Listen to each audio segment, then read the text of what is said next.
This is All India Radio. You will now hear comments from the press. The Hindustan Times, in its editorial titled "House Panel Likely to Assess Impact of Law," says an in-house panel may, for the first time, come out with a report on how to comprehensively assess the impact of a law before and after its rollout. The Standing Committee on Personnel, Public Grievances and Law has decided to come out with a report on legislative impact assessment and way forward, following Rajya Sabha Chairman M. Venkaiah Naidu's willingness to find out qualitative dimensions of Indian laws. The study will take into account how a particular law may affect society and also formulate a comprehensive way to study its economic, social and administrative impacts. While policymakers regularly seek feedbacks on bills and policies from different quarters, this would provide a structured view covering all aspects of a law by a multi-party panel. India is the world's largest democracy in terms of quantum of participation and legislative output, but in terms of processes, broader stakeholder involvement, the rigor of drafting bills and legislative impact assessment (LIA), we need to cover more ground. There is a churning about LIA in many countries, Naidu said. The Hindu, in its editorial titled "Carbon Dots Help Detect Herbicide Pollution," writes, "In an extraordinary waste to wealth feat, researchers from Assam have used the commonly found invasive plant water hyacinth to produce carbon nanoparticles. This extremely tiny, less than 10 nanometer particles can be used for detecting a commonly used herbicide, Prethilachlor. The nanoparticles were found to be selective and sensitive for the detection of the herbicide. At the Biodiversity Hub of our institute, we have been trying to figure out how to convert this weed into a value-added product. Here in Assam, every water body is infested with water hyacinth, and it was an easy and cheap option to explore. Some teams exploring of if its fiber can be used to make furniture. We are also working on making activated carbon using the plant, and these carbon dots were one of the innovations born in a lab," explains Devashish Chaudhary from the Material Nanochemistry Lab at the Institute of Advanced Study in Science and Technology, Assam. He is the corresponding author of the work published in Helion. The team harvested water hyacinth leaves, removed the chlorophyll,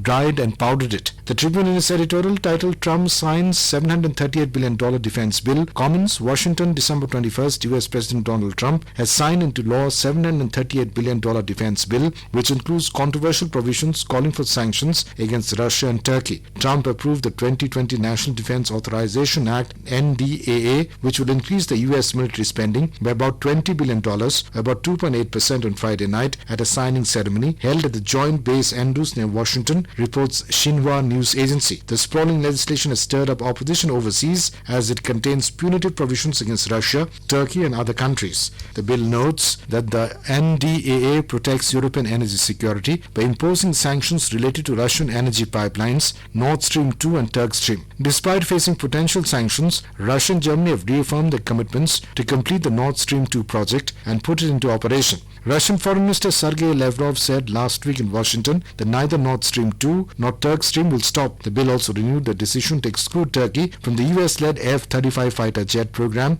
in retaliation against Ankara's acquisition of Russia's S-400 air defense system. The Pioneer, in its editorial title "Bottle Up Feeling Triggered CAA Stir," says the term tyranny of distance has come to define what is peddled as news, what is regarded as important, and what is relegated to a footnote. In simple terms, it means that happenings in the metros and more specifically Delhi is accorded exceptional treatment, while those in the hinterland gets pushed to the margins. There is also a regional bias. North India and the Hindi belt gets more attention than the rest of the country. For example, the quantum of coverage of elections in Uttar Pradesh and maybe Bihar is disproportionate. This particular feature of what is disseminated as news and what determines the hierarchy of news has a large bearing on how the recent wave of protest against the changes in the Citizenship Act and yet to be defined National Register of Citizens is been perceived. Chronology may serve as an important guide.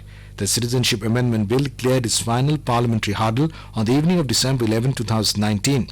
Even while the debate was underway in Parliament, there were protests against the CAB in different parts of Assam and the northeast. Although the protests were by and large peaceful, they were also anticipated. Even during the sittings of the Joint Parliamentary Committee on the CAB in 2018, the most vocal opposition to the measure had come from civil society groups in Assam, Meghalaya and even Arunachal Pradesh.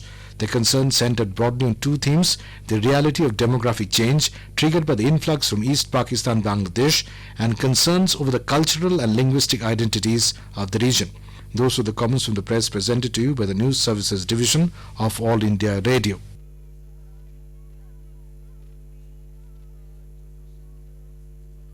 This is the Delhi station of All India Radio.